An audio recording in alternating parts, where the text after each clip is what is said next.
Bien, vamos a continuar avanzando con lo que es y ha ido siendo esta clase sucesiva de la historia y los contenidos históricos y teóricos de el comunismo ateo. Partimos haciendo un marco teórico general, hemos ido contando cómo se ha ido dando en la historia, sobre todo al principio, cómo fue en Europa, en la Unión Soviética, cómo se cambió de ropas, por decirlo así, cómo se enmascaró, cómo se transformó en el neomarxismo y hasta llegar a lo que hoy día conocemos en formas tan variadas, en formas ya definitivamente tecnológicas, digitales y de la era de la comunicación. Pero vamos a pegarnos una pasadita por el tema hispanoamericano, el tema de nuestros países, porque estamos parados acá. Y como decíamos, acá vivimos, acá caminamos, acá están nuestros seres queridos y acá comemos pan. Eh, y en estas tierras, el comunismo pegó de una manera muy especial, porque recordemos que en Europa el comunismo y el naciendo del socialismo utópico eh, nace desde Marx en Alemania con las ideas de la economía que había industrial de esa época, mediados del siglo XIX, 1850. Inglaterra estaba despegando como potencia industrial, estaban naciendo las primeras industrias en otros países como Alemania, como en Francia, por ejemplo, etcétera, y nace esa idea tan descabellada, bastante ciega, de que los trabajadores tenían que quitarle las industrias a los emprendedores que tuvieran algún emprendimiento, alguna fábrica y hacerse ellos los dueños y robárselas haciendo a través de una revolución. El punto fuerte económico lo revisamos, el tema de la plusvalía, que es totalmente una farsa, que para personas que saben de economía saben muy bien que eso es una idea insostenible. Y pero que políticamente, económicamente no se, la verdad es que el comunismo económicamente no ha servido más que para destruir países. Y, pero políticamente ha servido mucho para movilizar masas, movilizar pasiones, porque sirve mucho esa idea como de la venganza, como de que hay unos que sufren, otros que oprimen y que los que sufren se van a rebelar y se van a vengar y van a hacer justicia. Esa ideíta, esa manía prende mucho, enciende pasiones. Y si en un momento, que en el momento del siglo XX, cuando el mundo se estaba industrializando y se estaban creando todas las fábricas, la masa más fuerte eran los trabajadores, a ellos eran los que había que movilizar, porque ellos eran la fuerza, la masa más fuerte. Entonces, eso en Europa pegó mucho.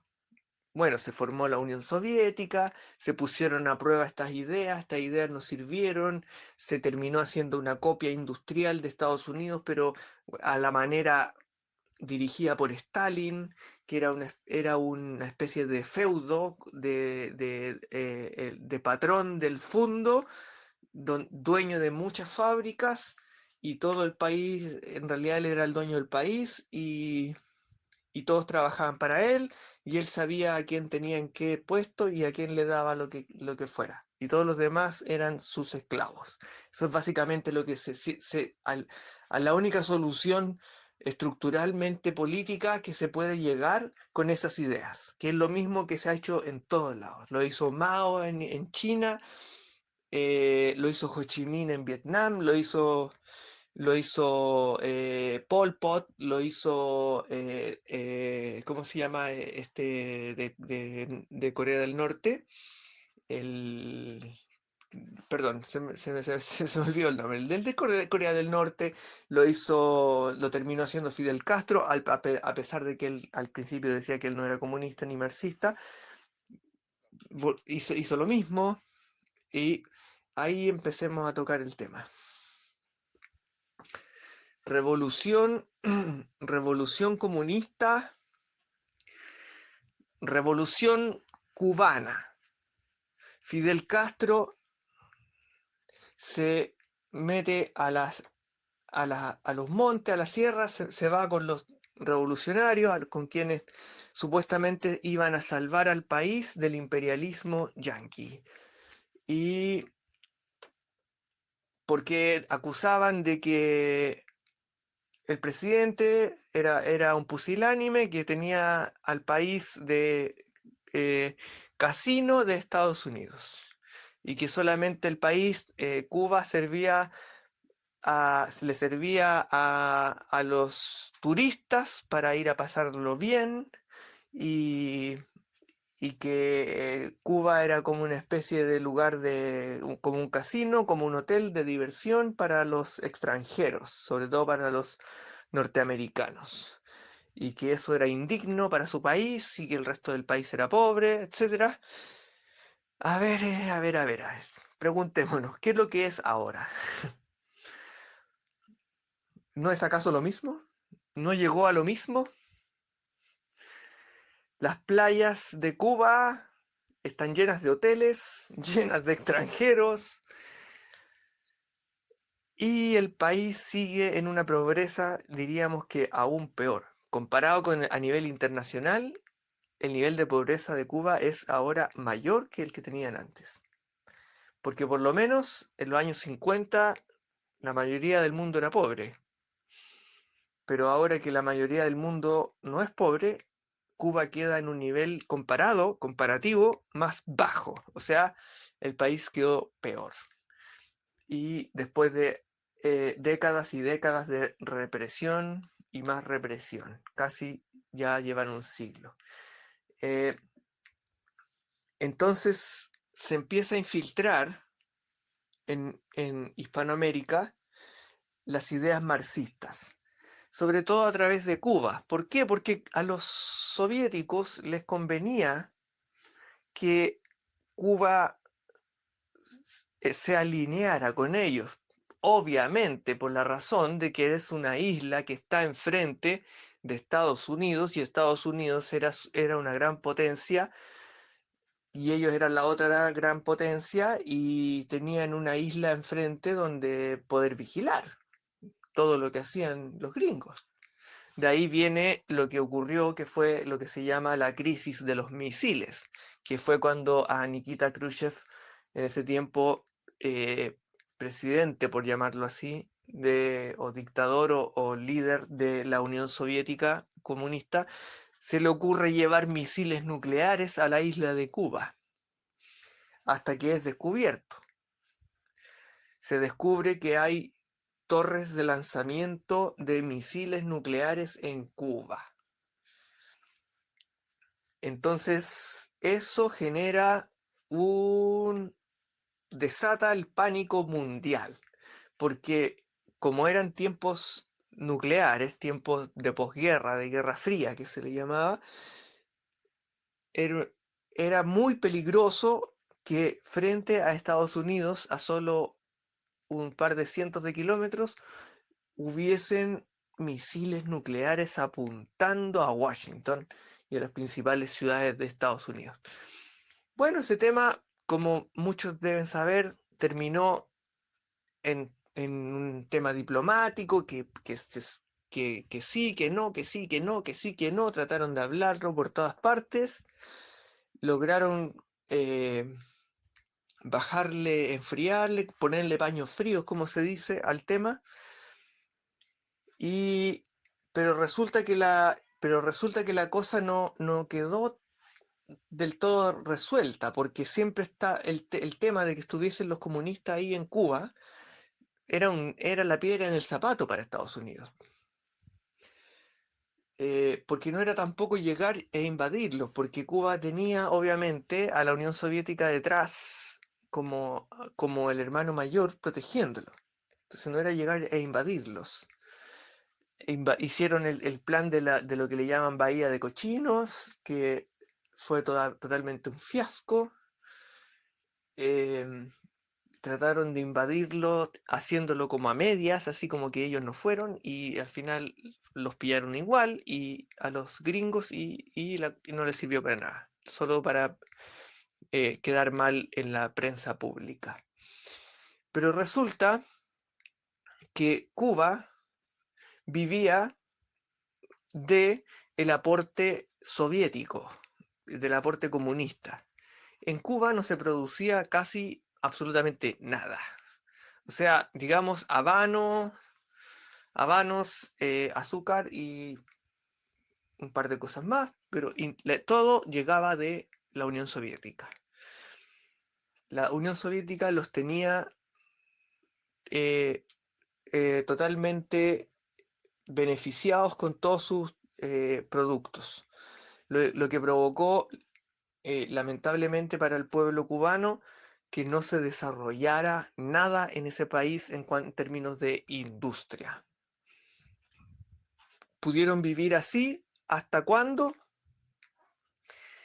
hasta que la Unión Soviética, dado la insostenibilidad del régimen comunista, porque los regímenes comunistas no se pueden sostener, y eso es algo que a la gente le cuesta entender cuando es comunista, cuando es muy de izquierda, le cuesta entender que es imposible sostener una sociedad en esos términos, empezando porque son ateos, y una sociedad atea está condenada a, a la deshumanización. Tienen que entender de que para poder ser humano, un ser humano va con Dios. Si no está Dios, no está el ser humano. Lo que queda es un espectro, es un ser eh, llevado por las fuerzas del mundo, es decir, por las fuerzas del ángel caído al final. Entonces, si no hay un Dios, cualquier fuerza se lleva al ser humano que ya no es humano, hombre, mujer o lo que como quieran llamarle, se lo lleva para cualquier lado. Dios es nuestra piedra angular y nos orienta, nos mantiene orientados. Entonces cualquier país que parta de una base y le enseñe desde el colegio a los niños cosas tales como que la religión es algo malo, que Cristo es malo y que todo el catolicismo, la iglesia y todo lo espiritual es malo y que solo existe el mundo material, eso está totalmente condenado al fracaso. Bueno, y aparte de que sus leyes económicas, si es que se pueden llamar leyes, sus ideas económicas también son totalmente ficticias, son totalmente una decoración para la ideología, nada más que eso. Entonces, ¿qué pasa? Cuba queda flotando en el vacío después de que la Unión Soviética se viene abajo. Entonces, muchos se sorprenden y dicen, ¿cómo la Unión Soviética se fue abajo después de ser una gran potencia mundial? Bueno, porque la verdad es que las personas de la Unión Soviética vivían bajo el régimen comunista, lo mismo que en Alemania Oriental, en la RDA, vivían así porque les tenían puesta una pistola en la cabeza. O sea, nadie quiere vivir así, si no es porque hay una fuerza militar detrás metiendo miedo, como la Stasi, como la KGB, que son como la Gestapo de los nazis. Si no les tienen una pistola puesta ahí, no van a resistir. Es lo mismo que pasa en Corea del Norte. El caso chino es un caso especial, porque China, como mencionamos hace unas clases atrás, China no es básicamente un país. China es una empresa, una gran y gigantesca empresa de, de millones de operarios. Miles de millones de operarios trabajan en una empresa llamada China, de la cual los dueños de esa empresa llamada China, los dueños, los directores de esa empresa se llaman el Partido Comunista Chino. Imagínese una escena como esa. Una empresa gigantesca y los dueños son el Partido Comunista. ¿Se había imaginado alguna vez algo tan exótico, algo tan raro? Bueno, eso es China. Por lo tanto, de comunista, lo único que tiene de comunista es la represión. Porque ellos se dedican a hacer dinero y fabricar cosas de una manera que no tiene nada que ver con el modelo comunista, pero resulta que los dueños de esa empresa llamada China son el Partido Comunista. Así es que los líderes los líderes chinos son directores de una gran empresa llamada China. Y ese modelito lo están queriendo también, les seduce mucho a algunos otros países, les está empezando a seducir, porque es una manera de tener a la población, tener a la sociedad muy controlada, relativamente satisfecha en términos materiales, en términos de placeres materiales, y muy exitosa en cuanto a lo que es producción industrial. Entonces, a la gente que tiene esas ideas luciferinas, como dijimos, hemos dicho otras veces, les seduce bastante ese modelito de China, de tener que todo un país se transforme en una gran empresa en realidad. Y la verdad es que no andamos muy lejos de eso en varios lugares del mundo.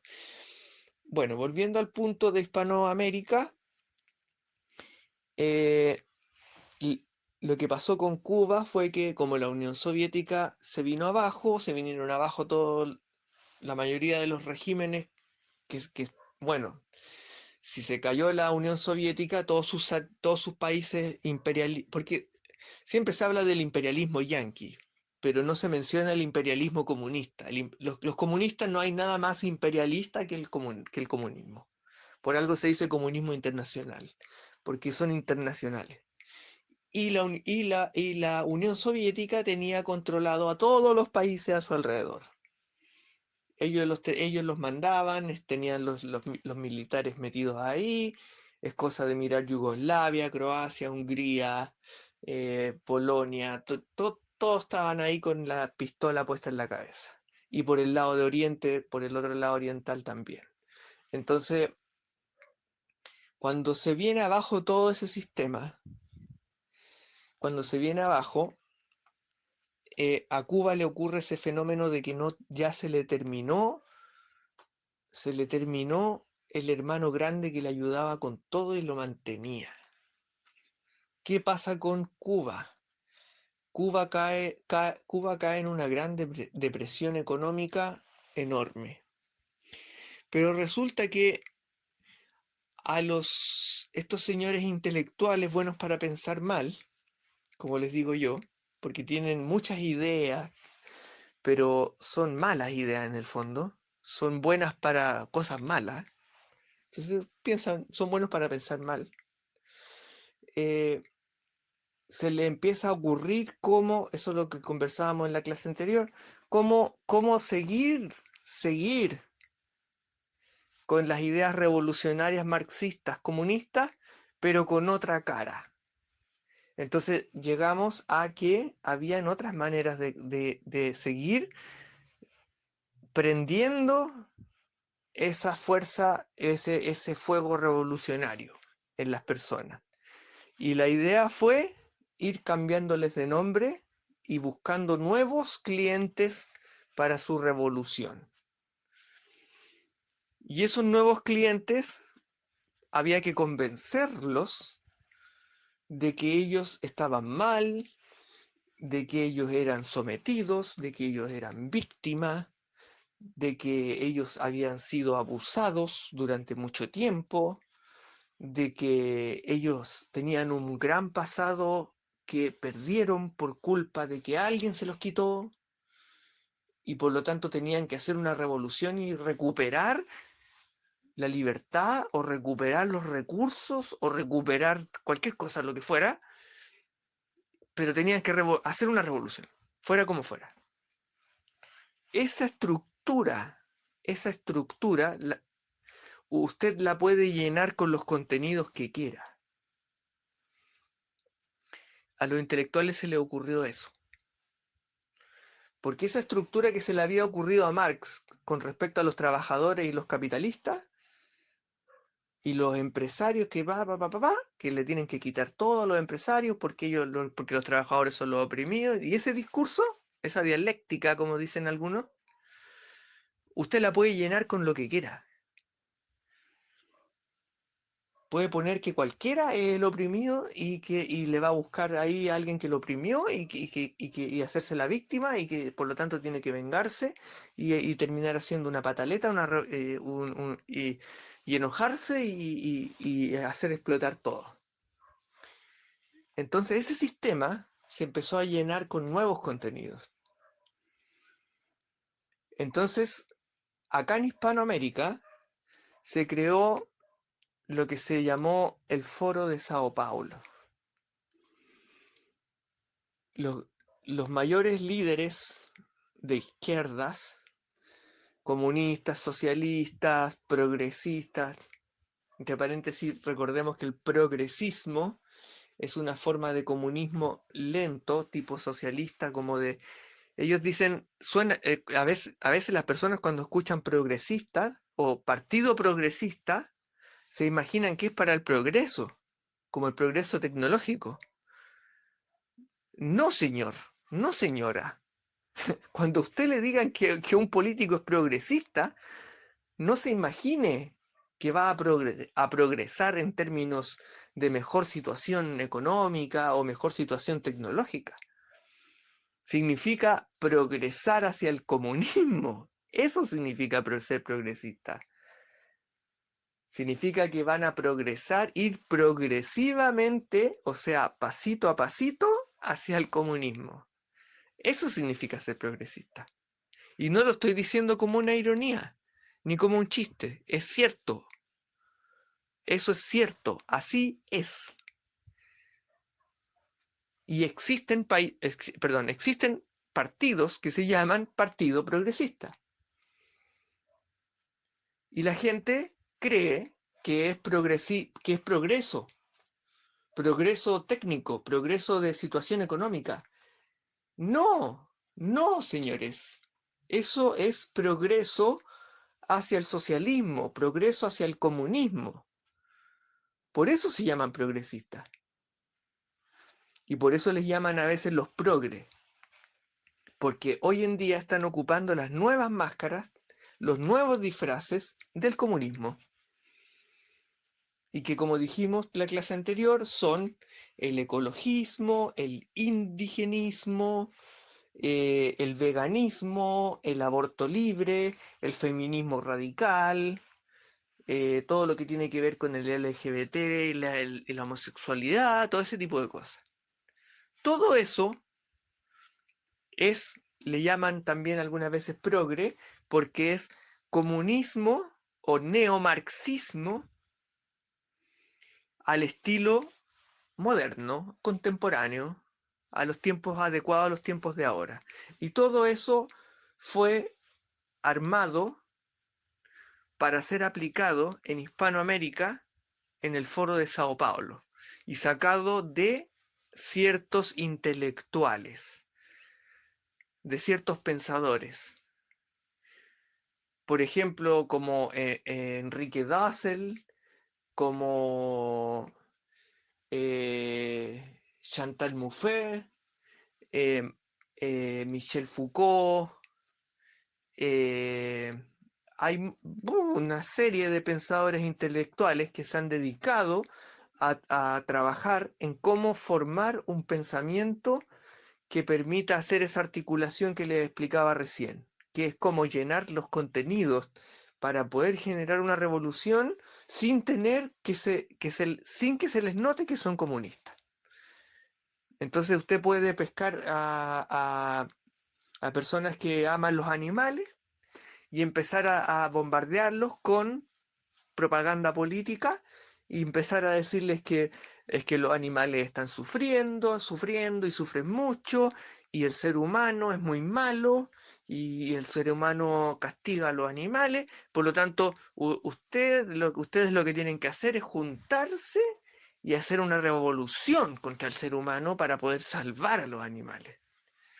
Bueno, esa estructura se repite una y otra vez, una y otra vez, una y otra vez, y lo siguen repitiendo. Entonces, eso mismo es lo que han estado haciendo sistemáticamente en Hispanoamérica y han ido probando y les ha funcionado muy bien. Les ha funcionado muy bien. Entonces tienen a las chicas, por ejemplo, pidiendo aborto. O sea, usted piense eso en hace un par de décadas atrás. Mujeres pidiendo aborto, por favor.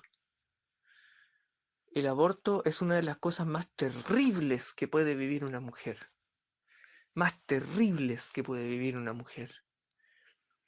Y tiene a chicas desde, no sé, desde incluso 14, 15 años, hasta ya mujeres mayores, incluso que todavía, no sé, no han madurado, no sé qué les pasará, que andan pidiendo aborto.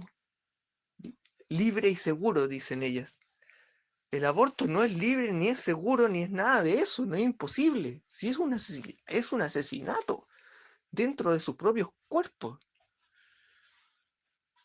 Y lo andan pidiendo. Parte de la estrategia de los nuevos intelectuales es eso, como mencionamos en la clase anterior.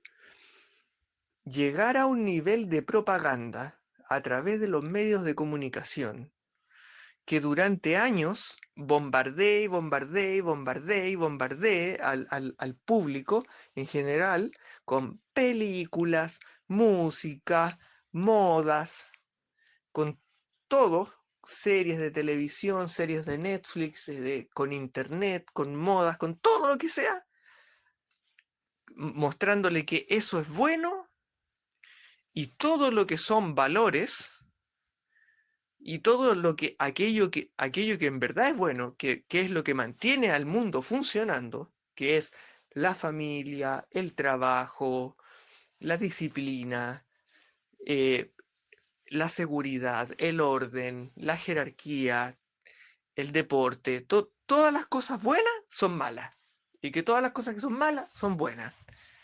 Entonces tenga a la sociedad viendo películas y siguiendo artistas y siguiendo modas y siguiendo publicidad y siguiendo eso durante una buena cantidad de años y al final va a terminar obteniendo como cosecha una generación, y no solo una, sino que unas cuantas generaciones de seres humanos que piden lo malo, piden el mal y creen que eso es libertad y le llaman empoderamiento. Quieren empoderarse y caen fácilmente en publicidades y modas del tipo libérate, tú eres dueño de tu vida, haz lo que quieras, este es el momento, la vida es corta, es ahora o nunca, tú naciste para ser feliz y nadie puede impedírtelo. Deja atrás todo el pasado y lleno de eso, lleno de eso. Y si uno empieza a hacer la lista de todas esas ideas de fondo que están metidas en las películas, que están metidas en la música, que están metidas en la publicidad de los productos, se va dando cuenta de que, aparte de ser todas ideas pecaminosas, están despertando en las personas cosas que tienen que ver con la libido, es decir, con ideas sexuales, con deseos de codicia y sobre todo con ideas de individualismo, de creer que pueden solos hacer todo y que no necesitan a nadie y que ellos son los dueños del mundo prácticamente. Lo cual es un camino directo al fracaso.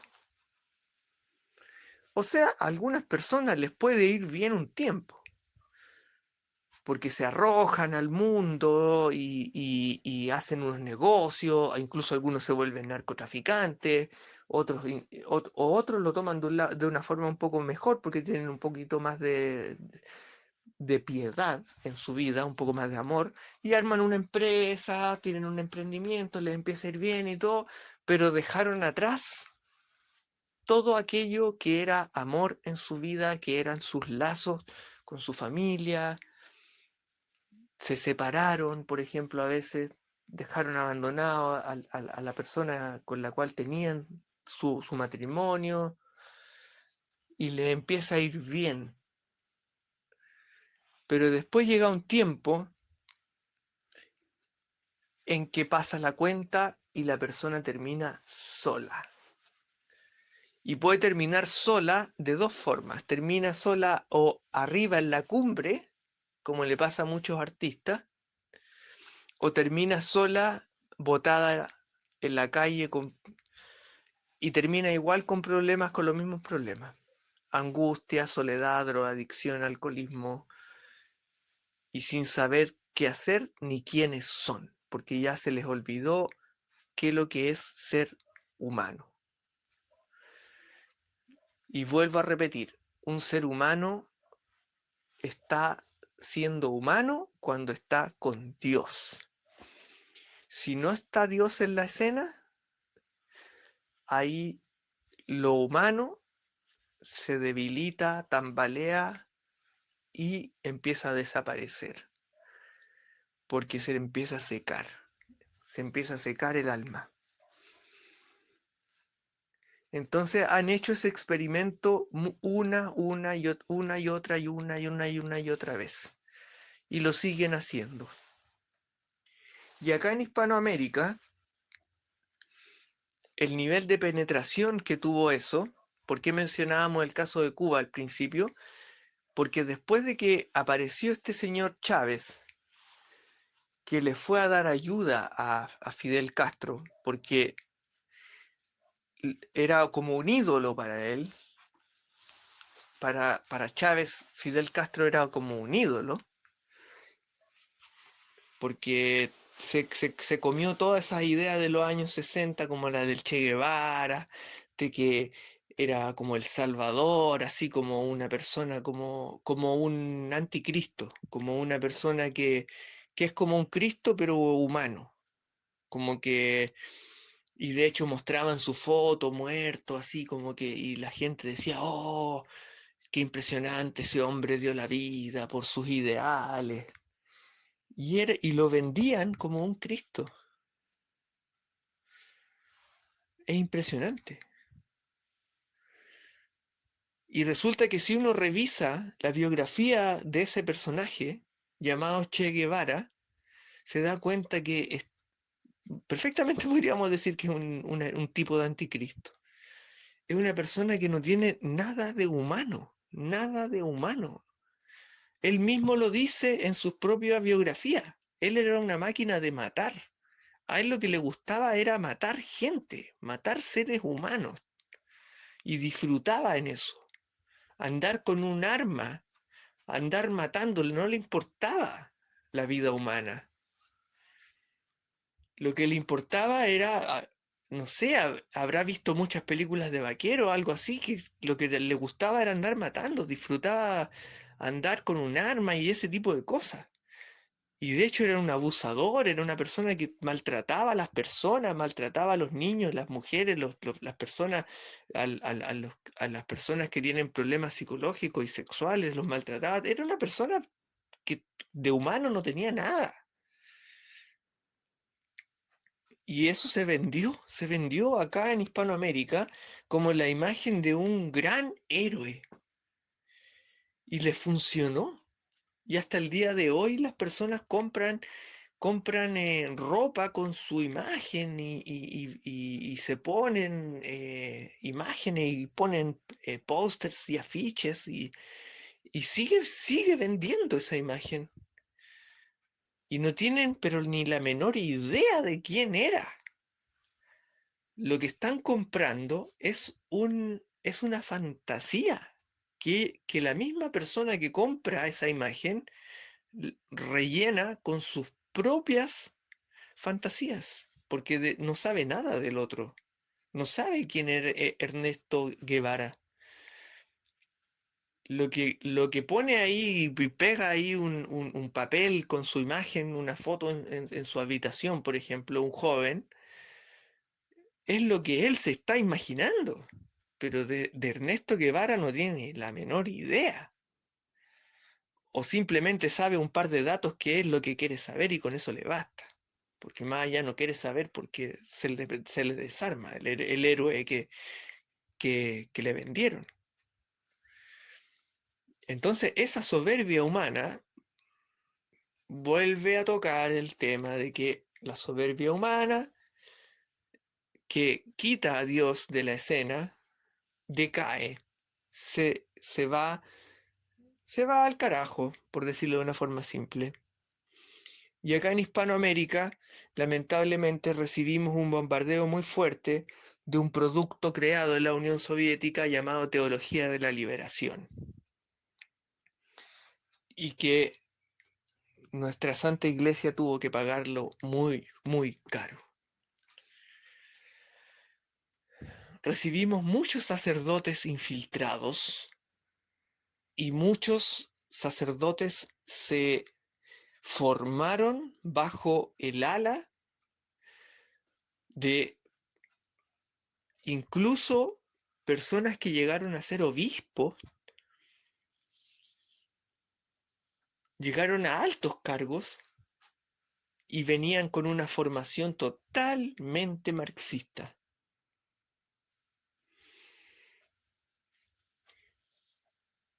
Y venían con esa ideología. Entonces, ¿qué hacer con eso? ¿Qué hacer con eso? Se generó un movimiento de izquierda cristiana que hasta el día de hoy tiene consecuencias en términos de lo que fue la mundanización de nuestra iglesia en términos de cómo se afectó la liturgia, cómo se desvió la liturgia. Y el hecho de que hoy en día en nuestra Santa Iglesia lo que más predomina es el ser humano, y de hecho hoy en día le comentaba a un hermanito respecto de que había puesto un video muy bonito donde salían unos niños hablando sobre el amor al prójimo y querer al prójimo como a ti mismo. Y yo le comentaba de que en ese video faltaba algo. El video era bonito, todo lo que decían estaba correcto, pero faltaba algo. Y que resulta que yo le decía, ese es el número 2. Debería ser el video número 2 o la segunda parte de un video, porque falta el 1. Porque Cristo no nos dijo solamente amarás al prójimo como a ti mismo. ¿Qué nos dijo algo que era lo más alto? ¿Cuál es lo más alto? El principal mandamiento. Amarás a Dios con todo tu cuerpo, tu alma, tu corazón, tu mente. Amarás a Dios. Y esa parte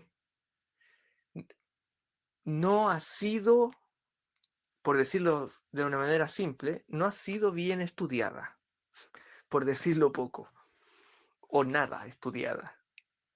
Hoy en día, el católico de hoy en día tiene más le han pero recontra recalcado que tiene que amar al prójimo, que tiene que amar al pobre, que tiene que ayudar, que tiene que ser como Jesús, que era bueno, que el pobre aquí, el pobre allá y todo.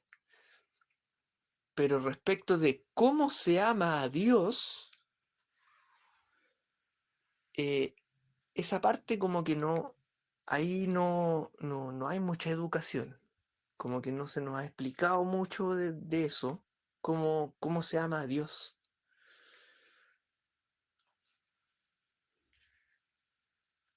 Eso es una gran pregunta y tiene mucha relación, y no mucha, sino que directa relación, con que hay una gran influencia aún viva y funcionando a toda máquina dentro de nuestra iglesia, que viene de esa ala, del ala izquierdista, marxista, que se disfrazó de sotana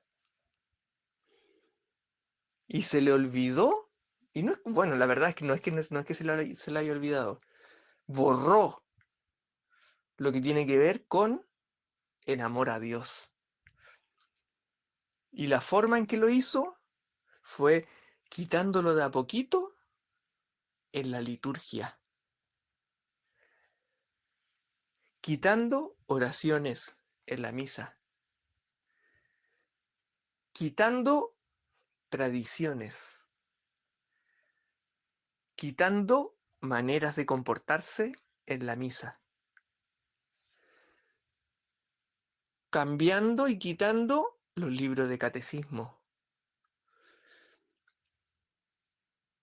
cambiando y quitando el arte católico, la cultura católica, que ya no la vemos si es que nos vamos a la Plaza de San Pedro y vamos al Vaticano y vamos a ver eh, los frescos de Miguel Ángel, por ejemplo, no sé, vamos a la Capilla Sixtina, ahí vamos a ver arte católico, o vamos a las catedrales de nuestras ciudades.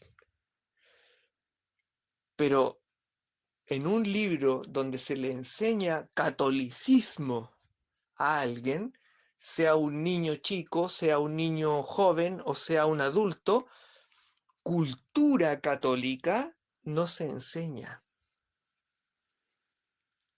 La estética con la que está hecho el, el material católico hoy en día no trae cultura católica. Todos los dibujos, todas las líneas, toda la tipografía, hasta las letras que se usan, no tienen nada que ver con el mundo ni la fe católica. Un libro católico del día de hoy se parece más a uno de esos libros para pintar para niños, o a un libro de cocina, o a un libro, o a cualquier otra cosa, menos a un libro católico. Usted mira las imágenes que aparecen hoy en día en los libros supuestamente católicos, las imágenes de Cristo, son dibujos animados, son copias de los dibujos animados.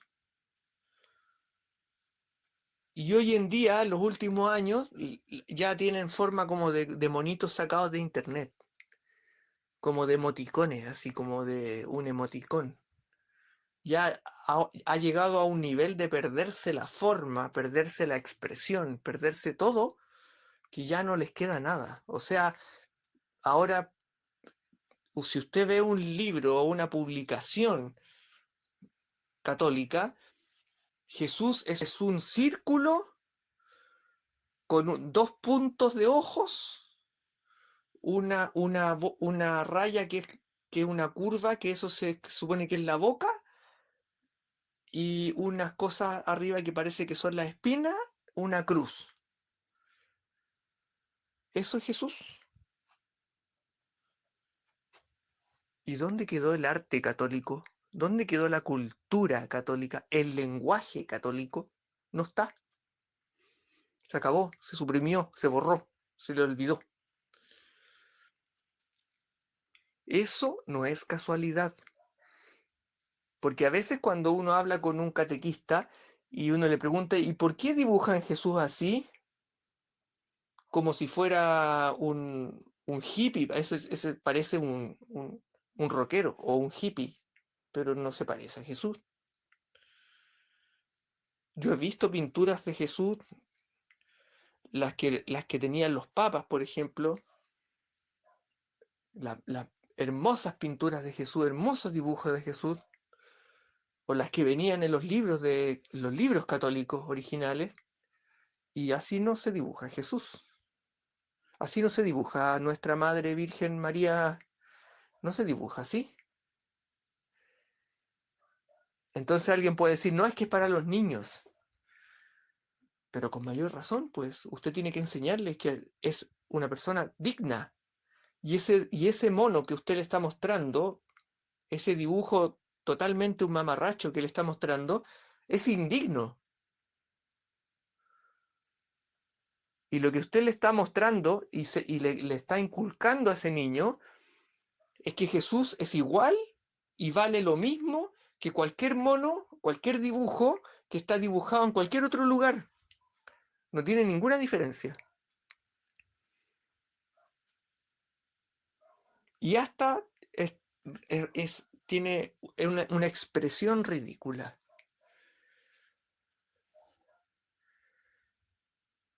Eso, hermanos, eso no es casualidad.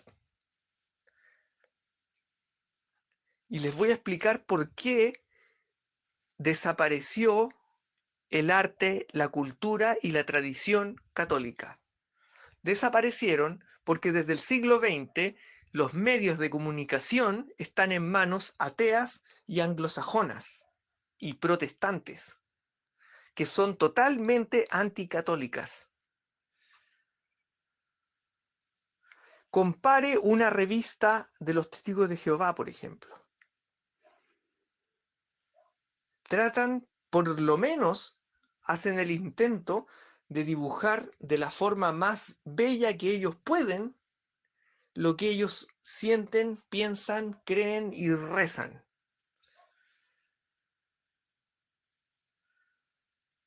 Lo hacen de la manera más digna que les resulte posible. Vea una revista protestante, una publicación, un libro protestante, y todo está hecho con un alto nivel de dignidad. Y no estoy diciendo que tenga alguna simpatía por ellos. Lo que estoy diciendo, estoy hablando de algo que es técnico, de algo que es meramente artístico. ¿Por qué? Porque cuando se está hablando de Dios, cuando se está hablando de Jesús, cuando se está hablando de María, cuando se está hablando de los santos, cuando se está hablando de los ángeles, cuando se está hablando de algo que es sagrado, necesitamos expresar que esa sacralidad se note en aquello que estoy dibujando, que se note de alguna manera, que se exprese de alguna manera. Si no, mejor no dibujo nada.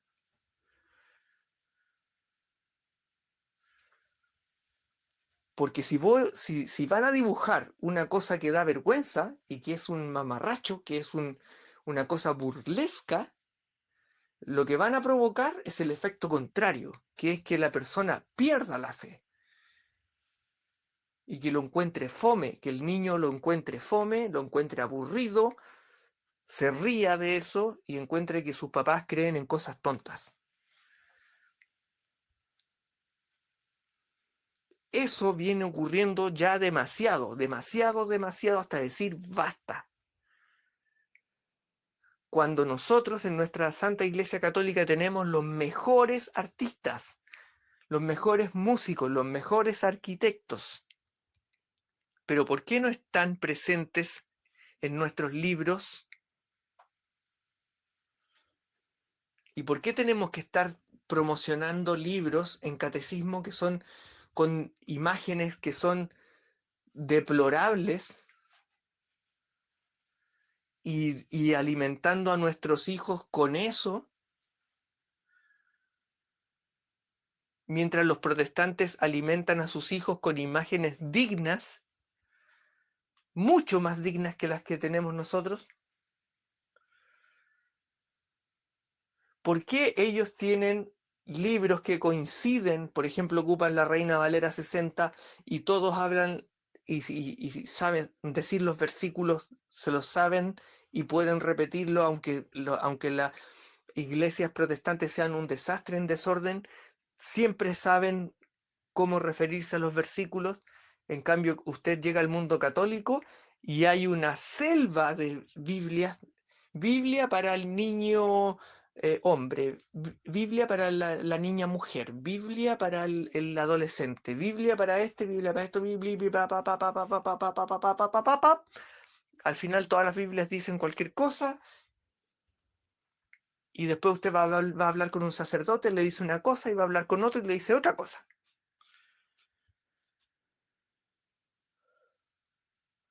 Eso, hermanos, no es casualidad.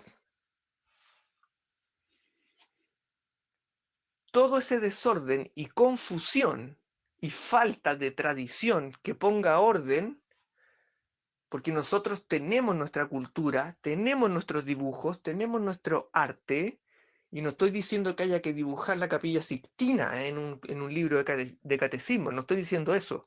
Estoy diciendo simplemente que a la hora de dibujar a Cristo y dibujar a nuestra Madre María Virgen por siempre, tiene que dibujársele de forma digna. Eso es lo que estoy diciendo. Y que las letras tienen que ser claras y definidas. Porque lo que se les va a enseñar al niño con ese libro es algo digno, alto, bueno, bello y lo más sagrado que hay. No hay nada más sagrado que eso. Por eso tiene que hacerse con el máximo de amor, con el máximo de arte. Porque como dice en nuestras santas escrituras, dice, la multiforme sabiduría de Dios se expresa en su iglesia. La multiforme sabiduría de Dios se expresa en su iglesia. Por eso nosotros teníamos catedrales y en las catedrales el arte se expresaba en su máximo nivel, en su máximo nivel. Y por eso llevan 1000 años de pie. Y por eso llevan 1000 años esas pinturas ahí. Porque es el máximo nivel. Porque eso es lo que se merece Dios. Lo máximo.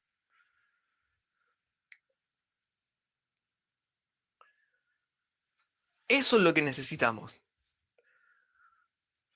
Transmitir altura. Transmitir altura. ¿Y por qué no se está haciendo eso y se dejó de hacer?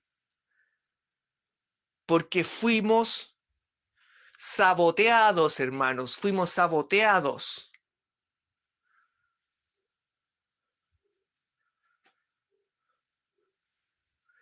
Se nos llenó de ideología anticatólica y no nos dimos ni cuenta. No nos dimos cuenta que nos metieron ideas que son anticatólicas. Y la iglesia tiene que andar pidiendo perdón hoy en día por ser grande, digna y por haberle dado forma al mundo, por haber inventado los hospitales, por haber inventado las universidades, por haber inventado la dignidad humana, por haber sacado a la mujer arriba a estar a la misma altura que el hombre. Eso lo hizo Jesucristo en su santa iglesia. Y nosotros tenemos que andar pidiendo perdón. ¿Cómo se le ocurre?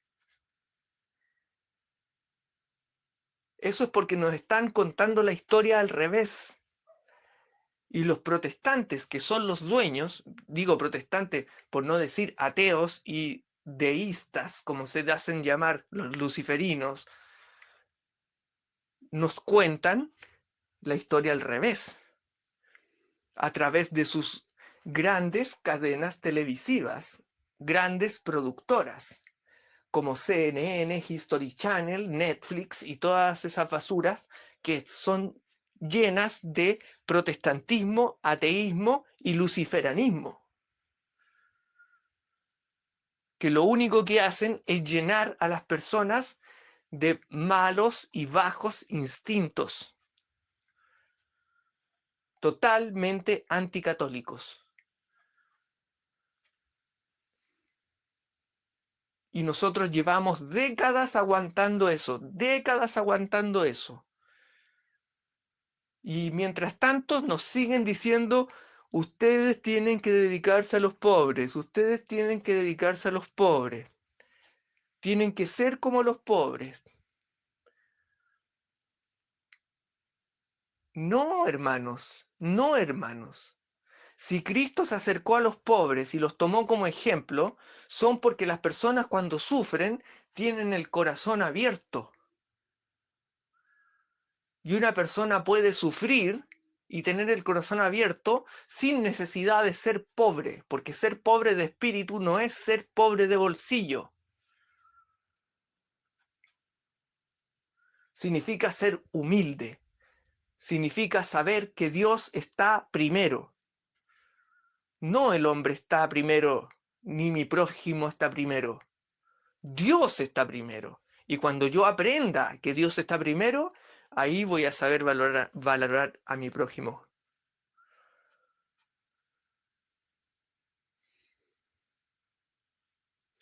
Lo que nos falta, hermanos, es catolicismo.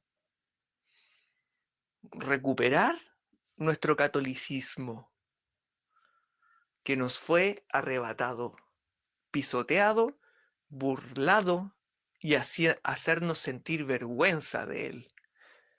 Porque el católico de hoy en día siente vergüenza de ser católico.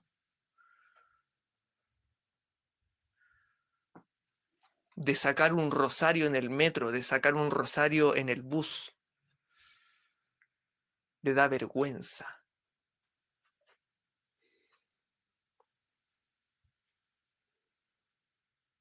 Porque se siente como que estuviese atrasado. Atrasado, por favor, ¿de qué me estás hablando? Si esto no se trata aquí de quién es más moderno. ¿Le va a decir eso a Cristo? ¿A los santos? ¿Quién es más moderno?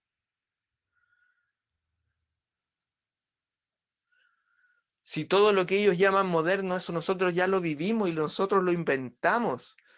Como le he dicho otras veces, todo eso que llaman dignidad, igualdad, integración, diversidad y todas esas cosas, la inventó la Iglesia Católica alimentada directamente desde Cristo. Eso se llama dignidad humana. Y nosotros lo aprendimos directamente del Maestro, de los labios de Jesucristo, Verbo encarnado.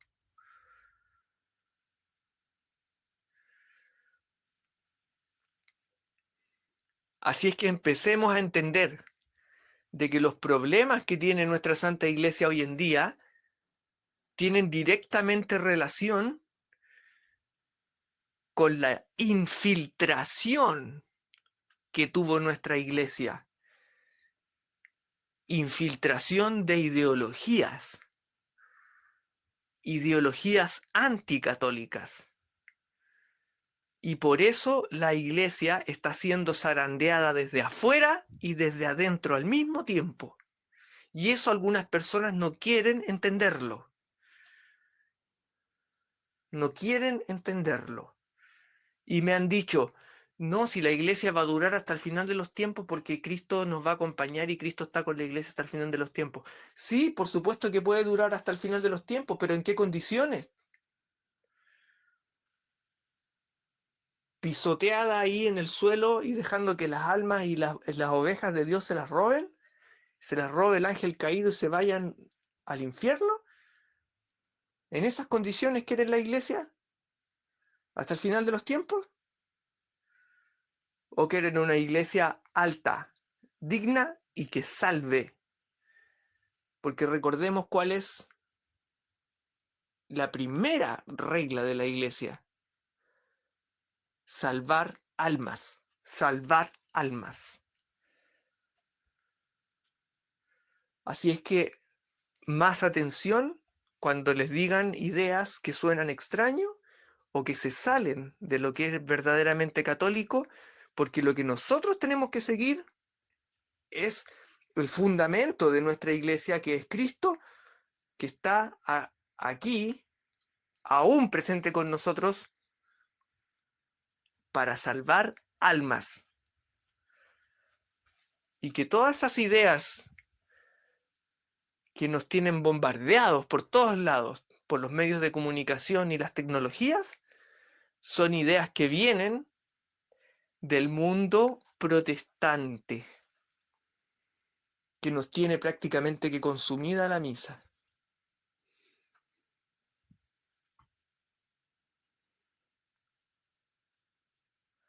Bueno, creo que por el día de hoy vamos a dejar hasta aquí para que reflexionemos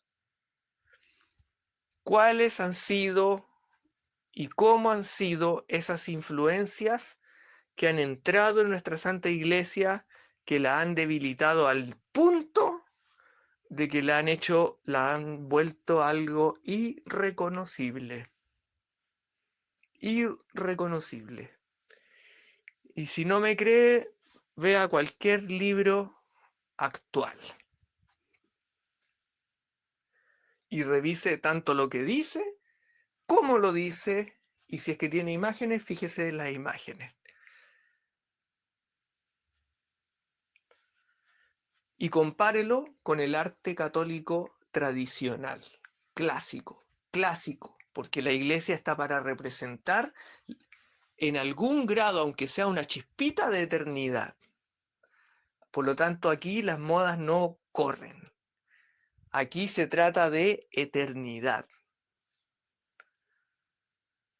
Y las cosas se hacen para durar una eternidad, hasta el final de los tiempos.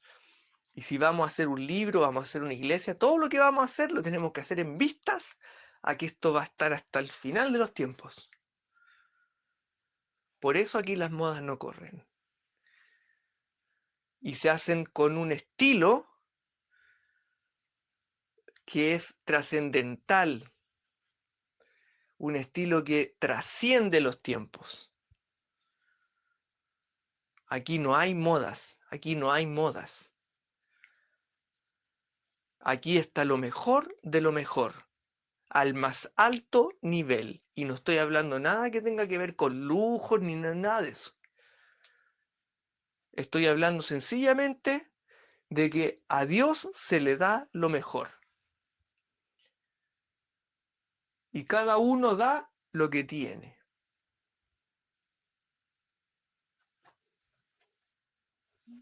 Mi mejor momento,